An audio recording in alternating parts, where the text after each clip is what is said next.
안녕하십니까? 안녕하십니까? 반갑습니다. 찬양을 이렇게 들으면서 우리 영혼의 구석구석 묵은 것을 새롭게 하고 또 주님을 향한 찬양하고자 하는 마음을 새롭게 하는 그런 찬양을 그때 참 감사하다 그런 생각을 하게 되었습니다. 우리의 삶이 또 예배가 주님께 진정한 찬양을 돌려드리는 그런 삶과 예배가 되기를 기도합니다.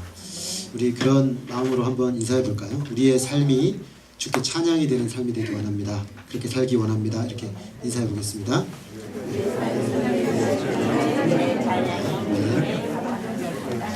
네, 오늘은 로마서 19번째 말씀으로 최고의 특권이라는 제목으로 말씀을 전하겠습니다. 잠깐 기도하겠습니다.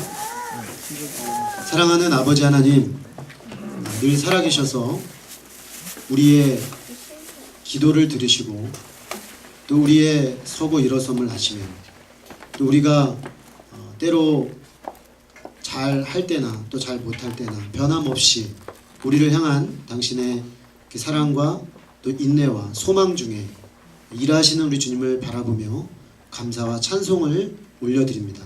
주님, 우리의 입술이, 우리의 영혼이 주님을 향하여 온전히 열려서 하나님을 향한 찬송으로 늘 살아있게 하시고 하나님께서 우리에게 주시고자 하시는 그 생명의 말씀을 듣고 반응하는 영적 생명력을 가진 주의 백성들로 살게 하여 주옵시기를 간절히 기도합니다. 아버지 하나님, 이 시간 말씀을 통해서 우리 하나님의 사람들, 특별히 주의 말씀을 맡은 특권을 다시금 발견하게 하시고 이 특권 앞에 합당하게 반응하는 자리로 나아가는 귀한 시간이 되기를 소망합니다. 성령께서 함께 하심으로 말씀이 밝히 드러나게 해주시기를 기도합니다. 예수 그리스도 이름으로 기도했습니다. 아멘. 복음을 전하다가 보면은 이런저런 질문을 받게 됩니다. 그런데 그런 질문들을 그냥 의미 없는 그 질문으로 여기지 않고 좀 진지하게 하나하나 이렇게 질문을 생각해보고 또 대답을 하려고 하다 보면은 많은 경우 그 질문들 속에 담겨 있는 사람들 안에 있는 복음에 대한 하나님에 대한 오해를 발견하게 됩니다. 그 오해는 보통 잘못된 전제에서 옵니다.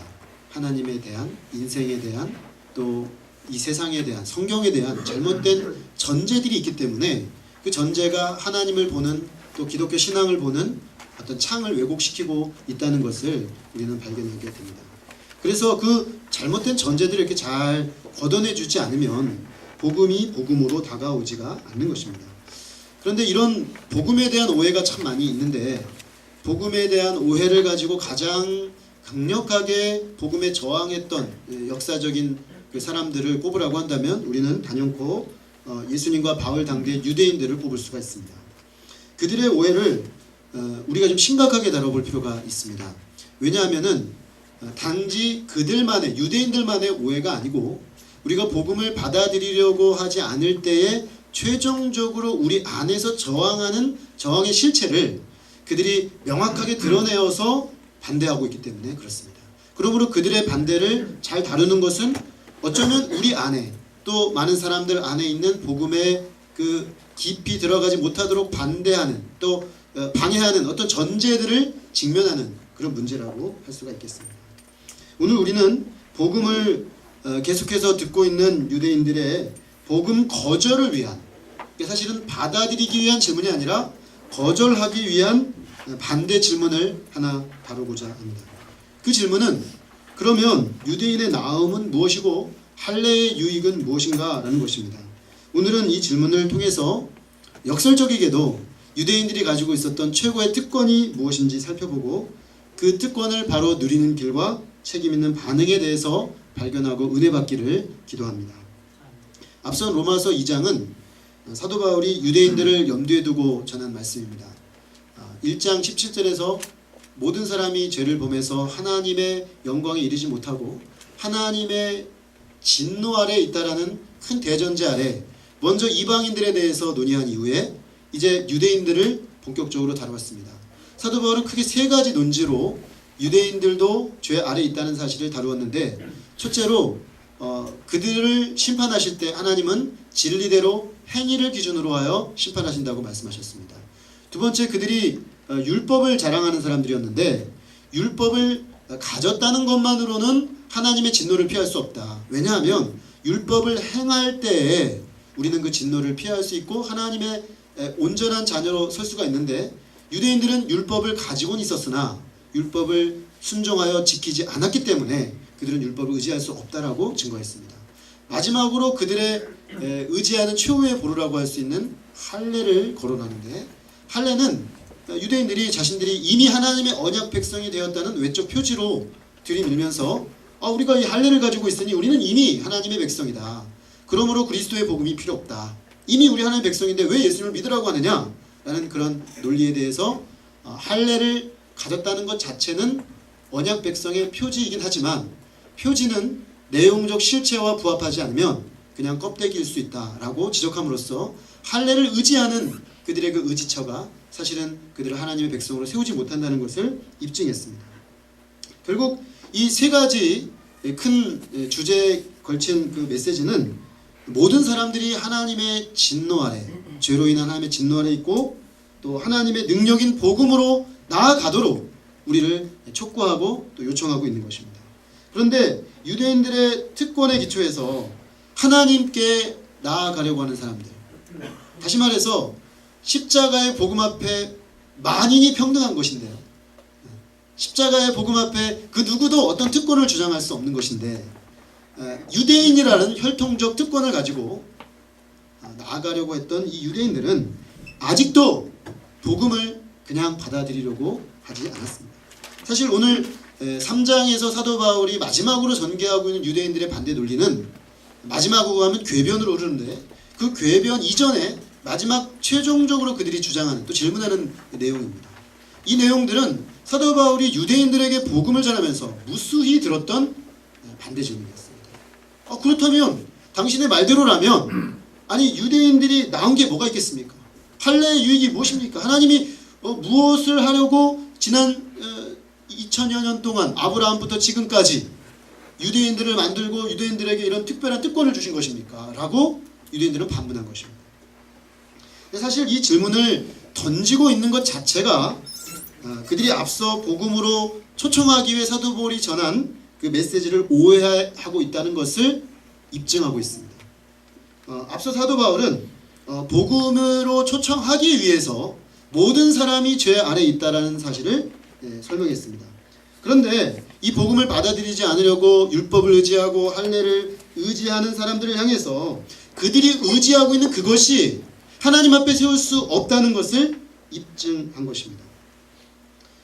그런데 이거는 그들이 복음으로 나오도록 하기 위해서 불가피하게 유대인들이 실체와 부합하지 않게 의지하는 것들을 공격한 것이라고 볼 수 있습니다.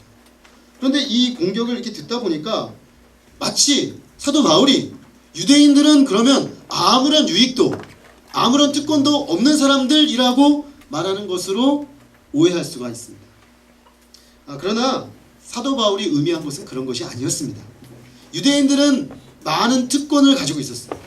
그런데 그 특권에도 불구하고 여전히 그들이 하나님의 은혜의 복음을 필요로 한다는 사실을 거절하고 있다는 사실, 그 문제를 다루려고 했던 것입니다. 그래서 오늘 이 질문 앞에 사도 바울은 유대인이 되었다는 것은 실로 많은 특권을 가지고 있다는 사실을 말함으로써 사실은 그들이 그 특권에도 불구하고 하나님의 백성으로 바로 서지 못했다는 사실을 지적하려고 하는 것입니다. 사실 오늘 로마서 3장 1절에서 사도 바울은 유대인들이 던진 질문에 대해서 이렇게 한마디로 대답합니다. 범사에 많다. 다시 말하면 유대인들이 가지고 있는 유익, 유대인들이 가지고 있는 특권은 아주 많다는 것입니다. 그리고 그 많은 유익과 특권을 얘기하지 않습니다. 왜 갑자기 많다고 해놓고 나열을 안 하는가 싶은데 로마서 전체를 놓고 보면 한참 뒤에 가서 9장 3절, 4절, 5절에서 언급하고 있습니다. 이렇게 말합니다. 그들은 이스라엘 사람이라 그들에게는 양자됨과 영광과 언약들과 율법을 세우신 것과 예배와 약속들이 있고 조상들이 그들의 것이요 육신으로 하면 그리스도가 그들에게 나셨다. 양자됨, 하나님의 영광, 언약들, 율법을 세움, 예배, 약속들, 조상들, 그리스도의 오심. 이 모든 것들은 실로 아브라함과 이삭과 야곱의 후손들인 유대인들이 가지고 있는 특권 중에 특권입니다. 저희가 모세오경을 지금 꾸준히 공부를 창세기부터 해서 레위기까지 지금 공부를 하고 있는데, 주중에 이 공부를 하면서 제가 느끼는 것이 있는데, 출애굽기와 레위기에 걸쳐서 하나님이 자신의 영광을 결정적으로 3번 드러내셨습니다. 시내산에서 강림하시고, 성막이 완성됐을 때 강림하시고, 성막이 다 완성되고 제사장들이 세워지고 첫 예배를 드릴 때 강림하셨습니다. 이것은 초월적인 하나님께서 이 땅에 영광스러운 존재로 임재하여 우리 가운데 오셨다는 것입니다. 세상에 어떤 민족이 이런 하나님의 직접적인 임재를 경험했습니까? 이것만 해도 사실은 이스라엘이 경험한 하나님의 백성의 특권은 어마어마합니다. 예배라는 것이 우리는 매주 드리다 보면은 좀 약간 매너리즘도 빠지고 뭐 그냥 당연한 거고 이렇게 생각할 수 있는데, 예배라는 것은 사실 이스라엘 백성이 가지고 있었던 특권 중에 특권입니다. 하나님이 예배하는 이스라엘 백성으로 만들기 위해서 출애굽기 중반부부터 레위기까지 온전히 예배에 대한 말씀들로 가득 채워놓으셨습니다. 얼마나 유대인들이 특권을 가지고 있는지 이것 말고 수많은 것들을 말할 수가 있습니다. 그들에게는 마치 많은 특권들이 있었습니다. 이는 마치 성실하게 교회 다니는 사람들에게 주어지는 유익과 유사합니다. 제임스 보이스라는 목사님은 아주 성실하게 매주 교회에 다니는 사람들이 가지고 있는 3가지 특권이 있다, 이렇게 말했습니다. 그 첫 번째는 교회에 다니기 때문에 죄를 덜 짓게 돼서 벌이 적어진다 라고 말했습니다. 무슨 말이냐면 우리가 교회를 다닌다고 해도 성령으로 거듭나지 못하면 구원을 얻지는 못합니다. 그러나 그럼에도 불구하고 적어도 교회를 계속 다니다 보면 거듭나지 못했더라도 적어도 죄를 덜 짓게 된다는 것이죠. 그거를 세상 분들도 알죠. 그래서 자기는 교회를 안 나가도 아이들은 교회에 다니도록 이렇게 보내는 분들이 있습니다. 저도 어릴 때 아주 잠깐 교회를 다녔거든요. 한 2년 교회를 다녔는데, 그때 부모님이 안 믿으셨는데 가라고 하셨어요. 왜냐하면 이렇게 생각하신 거죠. 적어도 교회 다니는데 나쁜 짓 하지는 않겠지. 적어도 더 나빠지지는 않겠지. 이렇게 생각을 하고 보내는 것입니다. 그건 맞습니다. 또 사실 그게.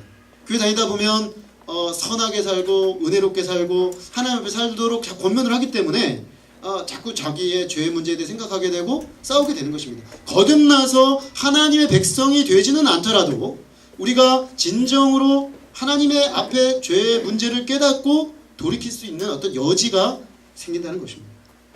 두 번째는 성실하게 교회 다니면 구원의 진리에 반응하지 않을 수는 있어도 구원의 진리에 대해 알게는 된다는 것입니다. 무슨 말씀이냐면, 우리가 교회를 다니다 보면은 이 하나님의 그 말씀을 자꾸 듣게 되죠.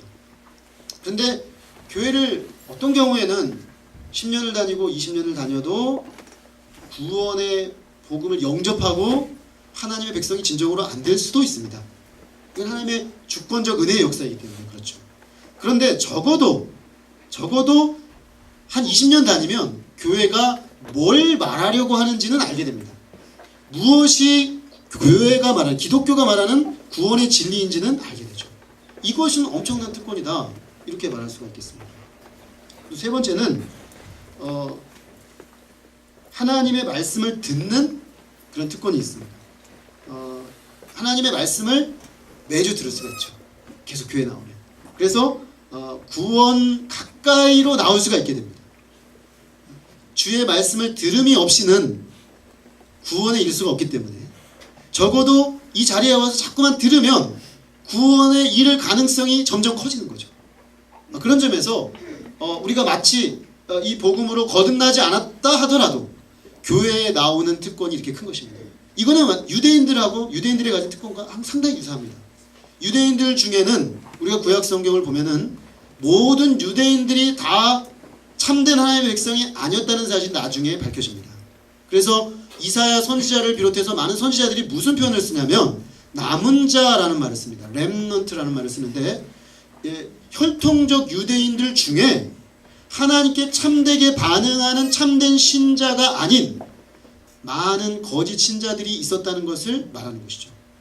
그리고 결국 이 바벨론 포로 생활은 그것을 밝혀내는 하나의 어떤 과정이었다는 것이 드러나는 것입니다. 그렇다면 유대인들은 분명히 동일한 특권을 가지고 있었다는 건 분명합니다. 자, 그렇다면 앞서 나열된 이 유대인들의 유익 특권이 참 많이 있는데 그 중에서 최고의 특권을 꼽으라고 한다라고 하면 우리는 무엇을 꼽을 수 있겠습니까? 바울은 이렇게 말합니다. 우선은 그들이 하나님의 말씀을 맡았습니다. 여기서 우선은 이라는 말은 첫째는 이라는 말입니다. 제일 최고의 특권은 그런 뜻입니다.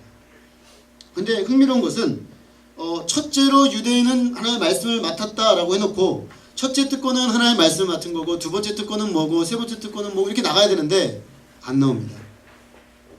흥미로운 것은 사도 바울의 이런 논법은 1장 8절에도 등장합니다. 1장 8절에 먼저 내가 예수 그리스도로 말미암아 너희 모든 사람에 관하여 내 하나님께 감사함은 너희 믿음이 온 천하에 전파되미로라. 그래서 먼저가 감사 제목이거든요. 로마 성도들을 생각할 때 감사 제목을 첫째는 얘기를 한 겁니다. 근데 둘째, 셋째가 안 나옵니다. 이 바울의 일종의 이게 문체적 특징입니다. 그는 가장 중요한 것을 강조할 때 마치 첫째, 둘째, 셋째 얘기할 것처럼 말해놓고서는 첫째만 말하고 끝납니다. 왜냐하면 그걸 강조하기 위해서 그런 것이죠. 그러니까 오늘도 동일한 문법으로 그는 유대인들이 가지고 있는 특권이 참 많은데 여러 가지로 많은데 그 중에 최고의 특권은 하나님의 말씀을 맡았다는 것입니다. 여기서 언급하는 이 하나님의 말씀이라는 말은 헬라어로 로기오라고 되어 있는데 신약 성경에 딱 4번 등장합니다. 그런데 이 4번 등장한 모든 문맥을 살펴보면 전부 구약 성경을 가리킵니다. 성경, 기록된 하나님의 말씀, 구약 성경을 로기온이라고 했습니다. 자, 그렇다면 여기에 아주 중대한 하나의 원리가 담겨 있습니다. 즉 하나님께서는 인생들에게 자신과 또 인생들에 대한 진리를 말씀하셨는데 그 기록된 말씀이 그 진리에 대한 기록된 말씀이 바로 구약 성경이라는 것입니다. 하나님의 말씀이라고 했을 때는 분명히 하나님이 인간에게 자신의 말씀을 주신 것을 의미합니다. 그 중에서 성경은 공고한 상태로 우리들에게 주시기 위해서 기록해 놓은 하나님의 말씀입니다. 그래서 정통 기독교 교인들은 성경을 하나님의 말씀으로 받습니다. 이 속에 하나님의 말씀도 있고 인간의 말도 있는 것이 아니라 이 신구약 성경 66권, 오늘 신약 백성 입장에서는 신구약 성경 66권이 하나님의 말씀으로 우리는 받는 것입니다. 바로 이것, 구약 성경을 하나님의 말씀으로 받았던 유대인들, 또 오늘날 신구약 성경을 하나님의 말씀으로 받는 오늘 우리들은 이 점에서 놀라운 특권을 가지고 있다는 것입니다. 왜 성경을 받은 것이, 하나님의 말씀을 맡은 것이 최고의 특권입니까? 첫째로 우리는 성경을 통해서 하나님을 알 수 있기 때문입니다. 하나님의 말씀이 없다면 우리 편에서 하나님에 대해 알아가려는 노력은 아마도 장님이 뭔가를 더듬으면서 알아가는 것과 똑같을 것입니다. 왜냐하면 하나님이라는 존재가 계신지도 일단 알 수가 없고 하나님이 계신다고 하더라도 그분이 어떤 분인지를 알려면 방법이 없습니다. 상상력을 발휘할 수밖에 없는데 우리 인간의 상상력의 최대치를 발휘해서 결국 이런 것이 뭐냐면 우상숭배입니다. 왜냐하면 하나님이 하나님됨을 우리가 알 수가 없기 때문에 결국 사람이 만들어낸 것은 하나님이 아닌 그 무엇의 이미지와 상을 만들어 놓고 이것이 하나님이다라고 말할 수밖에 없는 것이죠. 그래서 인류의 그 종교를 보면 이런 더듬어가는 인간의 노력들 속에 종종 하나님의 그 참된 진리들의 파편이 거기에 박혀있긴 하지만 총체적으로 봤을 때는 하나님의 참된 진리에 이르지 못했습니다. 그게 왜 그러냐면 하나님이 자기 자신을 드러내기로 작정하시고 또 참되게 드러내 주시고 말씀해 주셔야만 우리는 하나님을 바로 알 수 있기 때문에 그렇습니다. 그런 점에서 하나님이 존재하실 뿐만 아니라 자신을 성경을 통해 우리에게 알려주기로 작정하시고 실제로 그 자신을 알려주기 위해 2000년, 1500여 년의 시간 동안 40명의 사람들을 통해 섬세하게 자신에 대한 진리를 우리에게 알려주셨다는 것, 이거는 참으로 놀라운 것입니다. 특별히 유대인들의 입장에서 봤을 때는 이 대부분의 성경이 유대인들에게 배타적으로 일정 기간 동안 주어졌다는 사실은 그들이 얼마나 큰 특권을 받았는가 하는 것을 상징적으로 말해주고 있습니다. 보편적으로 전 세계로 복음이 전해지면서 이 성경이 온 인류의 손에 주어지기 전까지는 유대인들은 이 부분에서 거의 독점적인 위치에 있었습니다. 둘째로 성경을 통해서 자기 자신에 대해서 바로 알 수 있기 때문에 이건 놀라운 특권입니다. 하나님의 형상을 닮은 영광스러운 피조물인 인간, 그러나 죄로 인해 타락하여 하나님의 은혜를 필요로 하는 인간 뿐만 아니라 거듭나서 하나님의 구원을 받아야 할 존재인 인간. 제가 지금 여기서 나열한 이 세 가지 인간론은 창세기만 연구해도 확연하게 드러나는 인간론입니다. 창세기 1장에 인간이 얼마나 존귀한 존재인가. 인간은 하나님의 형상이다. 인간은 그러면 왜 이렇게 악하게 되었는가? 타락하여 죄 가운데 있기 때문이다. 그럼 우리 인간에게 소망이 없는가? 하나님의 구원의 소망이 태초부터 주어지고 있었다. 이것이 성경이 말하고 있는 인간에 대한 가장 근본적인 세 가지 답변입니다. 성경을 알게 되면 우리는 이 말씀을 통해서 인간은 이렇게 고귀한 존재구나. 그러나 인간이 왜 이렇게 고귀함에도 불구하고 이런 모순된 존재가 되었는가? 그렇다면 우리 인간에게 참된 소망은 무엇인가? 이런 것들을 알 수가 있습니다. 마치 성경은 거울과 같아서 매일 아침 우리가 씻고 옷매무새를 가다듬기 위해 거울 앞에 서는 것처럼 그 성경 앞에 딱 서게 되면 인간이 어떤 존재인지 잘 진단이 되어지고 내가 누군지가 진단이 되어져서 내가 무엇과 싸우고 무엇을 위해 살아야 하는지에 대한 분명한 방향이 생기게 되는 것입니다. 이것은 실로 성경을 가진 사람들의 특별한 특권입니다. 세 번째로 성경은 우리로 하여금 구원의 진리에 대해 바로 알고 거듭날 수 있게 합니다. 성경은 구원의 길이 되시는 예수 그리스도를 우리에게 제시합니다. 창세기 공부를 깊이 하다 보면 창세기가 그리스도를 아주 강력하게 증거하고 있다는 것을 우리는 발견합니다. 출애굽기로 가면 더 확연해집니다. 레위기를 공부해 보면 레위기는 온통 그리스도의 피가 그 밑에 쫙 깔려 있습니다. 그리스도의 절대적 필요성을 레위기는 온 몸으로 외치고 있습니다. 민수기는 그리스도를 믿은 자들이 어떻게 이 땅에서 거룩한 나그네의 삶을 살아야 되는지를 보여줍니다. 신명기는 그리스도를 필요로 한 하나님 백성들이 그리스도를 영접한 이후에 어떻게 살아야 되는지를 말하는 말씀입니다. 여호수아서는 그리스도의 그 그림자, 이름까지 똑같죠. 여호수아는 예수라는 이름이기 때문에 구원자의 사역이 어떻게 이루어지는지를 우리에게 보여주는 예표입니다. 이런 식으로 구약 성경 구석구석에 그리스도의 절대적 필요성을 이야기하는 것들로 가득 차 있습니다. 그러므로 우리가 성경을 제대로 읽기만 한다면 우리에게 예수 그리스도 없이는 하나님 앞에 참된 구원이 없다는 사실을 영접하게 되고 예수 그리스도를 힘있게 붙잡도록 우리를 권면하는 하나님의 말씀을 지속적으로 듣게 되는 것입니다. 바로 그런 점에서 구약시대 유대인들이 모두 다 하나님의 백성인 것은 아니었으나 그들 가운데 참된 하나님의 백성들이 계속해서 존재했던 이유입니다. 그들은 하나님의 말씀을 들었기 때문에 그 하나님의 말씀에 성령의 역사로 제대로 반응한 사람들은 하나님의 참된 백성이 되었던 것입니다. 넷째로 성경은 세상을 보는 바른 창을 가지고 인생의 목적과 방향을 얻게 합니다. 성경은 하나님을 보는 창, 인간을 보는 창, 세상을 보는 창을 열어줍니다.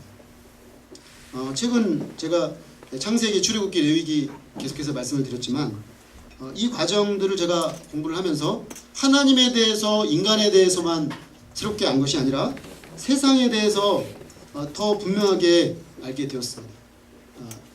문화의 시작, 창세기 4장으로 가면 우리는 문화의 시작을 발견하게 되고 또 인류 문명, 기계와 음악과 목축, 농경의 시작의 어떤 근본적인 역사 발전 과정에서 나온 어떤 그 문맥들이 나오게 됩니다.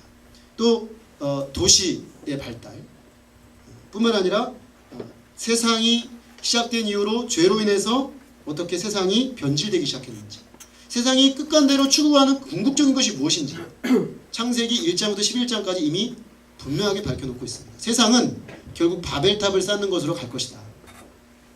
그러면 그 도모는 어떻게 될 것인가? 반드시 무너질 것이다. 이게 성경의 진단입니다.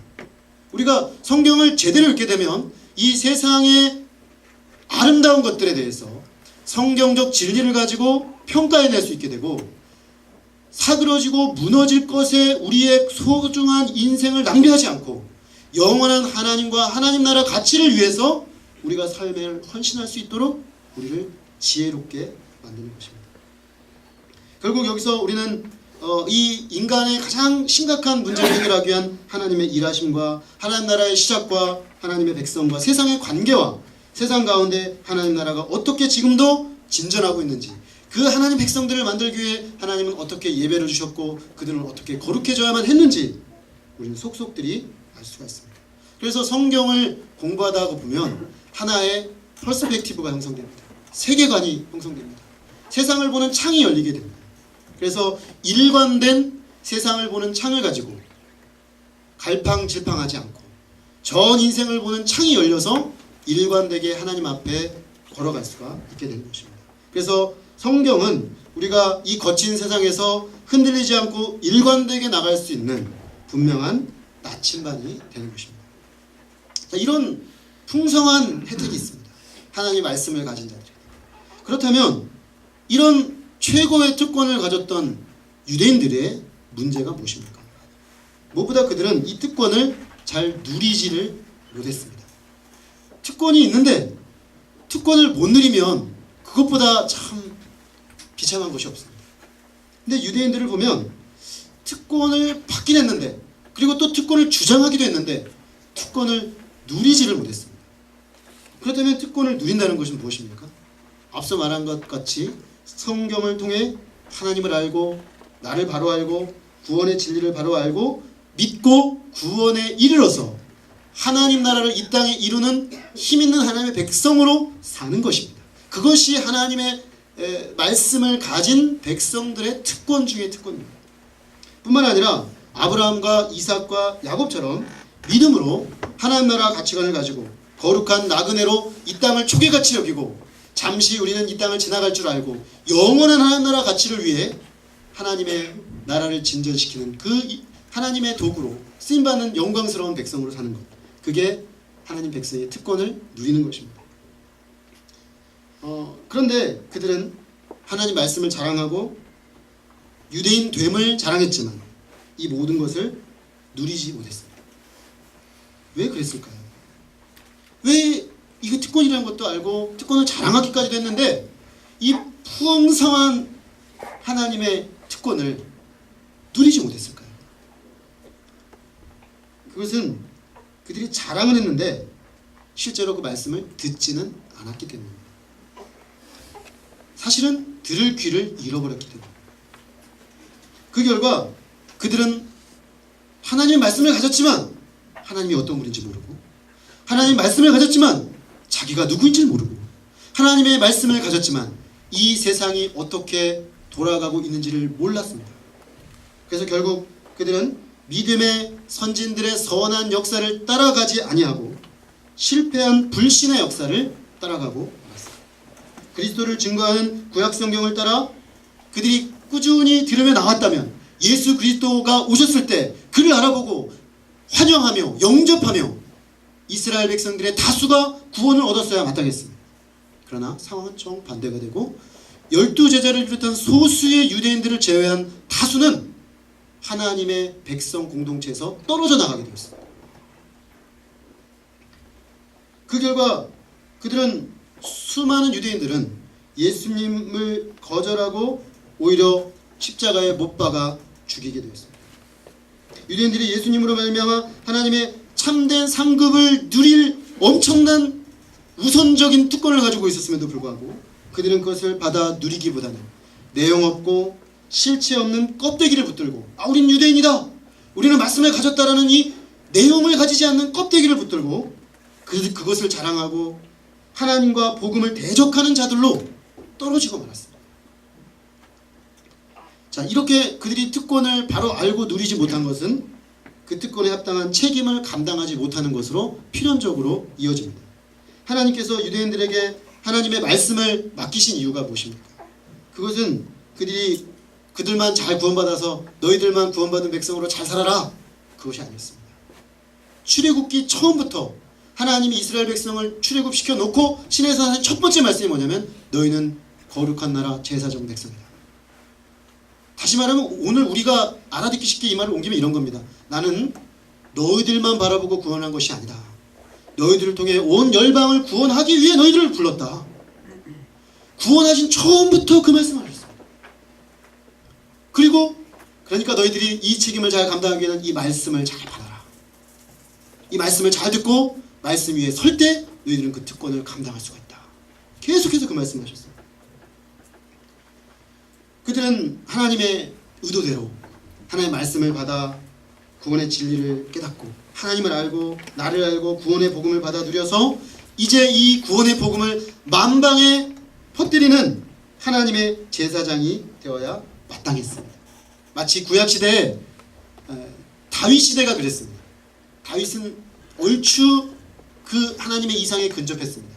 왜냐하면 그는 다윗 왕국을 그의 나이 38세가 되던 7세가 되던 해에 20년의 광야 생활을 끝마치고 통일 이스라엘의 왕이 되었을 때 다윗이 제일 먼저 한 일은 여타 다른 나라의 왕들과 전혀 달랐습니다. 그는 제일 먼저 언약궤를 예루살렘 중심부로 가져오는 일부터 시작했습니다. 왜냐하면 이 나라는 제사장 나라이기 때문에 이스라엘은 하나님의 말씀을 만방에 퍼뜨리기 위해 세워진 나라라는 자각이 그에게 있었습니다. 구약시대에 몇몇 하나님의 그 사람의 정점, 그 고봉이 있는데 다윗이 그 고봉일 수밖에 없는 이유는 그가 그 하나님의 목적을 명확하게 인식하고 있었기 때문이었습니다. 그래서 그는 하나님의 말씀을 시온에서 그 예루살렘 언약궤가 있는 그 시온에서 선포했습니다. 그랬을 때 그 말씀을 듣기 위해 시바의 왕이 오고 저쪽 두로의 왕이 와서 경배를 했습니다. 그의 아들 솔로몬 때에는 만방의 그 이스라엘의 하나님의 말씀이 높이 올려져서 사람들이 와서 그 말씀을 배워야 하는 그런 상황이 되었습니다. 아마 이스라엘이 그들의 사명을 끝까지 잘 감당했다면 아마 그들의 그 위치는 더욱 공고해졌을 것입니다. 그러나 그들은 거기서부터 미끄러져 내려가기 시작했습니다. 그들은 하나님의 말씀을 귀하게 여기지 않았습니다. 하나님의 말씀을 듣지도 않았습니다. 그래서 결국 특권을 저버리고 오히려 이방을 부러워하고, 왜냐하면 이방은 물질적 풍요와 세상적 권력과 세상 사람들이 말하는 어떤 부유함을 가지고 있었기 때문이었어요. 그들은 그것을 부러워하기 시작했습니다. 그리고 그들과 같이 되고 싶었습니다. 그 결과 그들은 하나님의 백성이라는 이름은 가졌지만 하나님의 백성으로 살지 못하게 되었습니다. 실상 그들은 복음의 대적자가 되어 유대인이라는 혈통적 자랑과 그들이 가진 율법과 할례를 의지하며 복음의 대적자가 되는 실로 어처구니 없는 결과를 빚고 말았습니다. 이상의 유대인들의 특권과 그 특권을 누려야 했음에도 누리지 못한 그들의 모습을 통해서 우리는 오늘 우리들에게 중요한 두 가지 질문을 오늘 본문이 던지고 있음을 깨닫게 됩니다. 첫째로 우리는 하나님의 말씀을 맡은 것을 최고의 특권으로 알고 있는가 하는 것입니다. 저는 가끔씩 저의 지난 삶을 이렇게 곰곰이 돌아보는데 집안에 무슨 일이 있으면 제가 이렇게 더 돌아보게 되는 것 같습니다. 저희 아버님이 7남매신데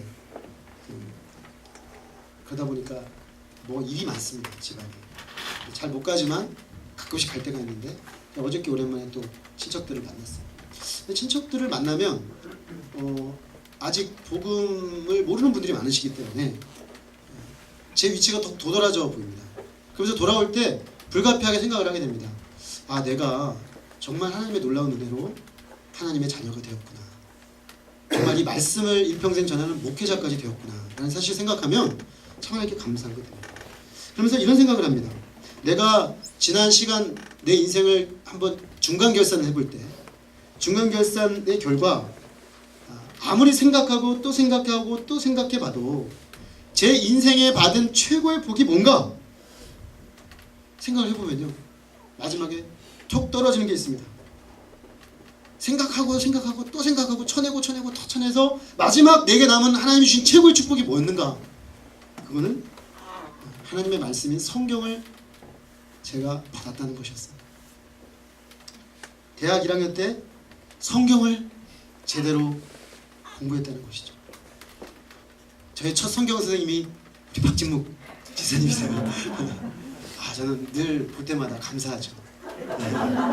왜냐하면 그때 밥 사줘가면서 성경 가르쳐 주셨거든요. 밥을 사줘가면서 성경을 가르쳐 준 그 은혜로 제가 대학 1학년 때 성경을 통해 눈을 떴습니다. 하나님이 어떤 분인지, 내가 얼마나 심각한 죄인인지, 하나님은 우리를 얼마나 불쌍히 여기셔서 이미 구원의 길을 열어놓으셨는지, 이게 열린 겁니다. 그리고 지난 20년의 시간 동안 성경을 통해 세상을 어떻게 살아야 될지 알게 되었습니다. 저는 이제 압니다. 영혼의 가치 속에서 이 땅을 사는 삶의 목적과 방향이 뭔지를 압니다. 그래서 두렵지가 않고 어떤 어려움과 한계가 와도 주님과 함께 돌파해 나가는 기쁨과 감격과 평안이 있습니다. 이것이 하나님의 말씀이 저에게 왔기 때문에 벌어진 이게 웬 복입니까? 웬 복입니까? 하나님의 말씀이 제 인생에 펼쳐놓은 놀라운 선물입니다. 제가 대학 시절에 대학 1학년 때 한참 고시 공부를 하려고 고시에 합격을 하려면 먼저 합격한 사람들의 수기를 읽어야겠다 생각을 하고 1학년 도서관에 가면 그 심각한 철학책 읽는 친구들을 뒤로하고 저는 맨날 고시 합격 수기를 읽었습니다. 그래서 많이 읽으면 좋은 사례들을 모아서 최단기간에 합격하는 비법을 터득하려고. 근데 지금도 제가 기억이 나는 합격 수기 제목이 있습니다. 그게 뭐냐면 다시 태어나도 이기를. 어떤 그 고시 합격생이 쓴 그 합격 수기예요. 다시 태어나도 이기를. 참 얼마나 감격이 있었으면 그렇게 썼겠습니까? 저는 오늘 이 말씀을 준비하면서 내가 하나님의 말씀을 받고 하나님과 나 자신과 이 세상을 바로 알게 된 이 놀라운 축복을 받은 걸 생각할 때 정말 그분은 고시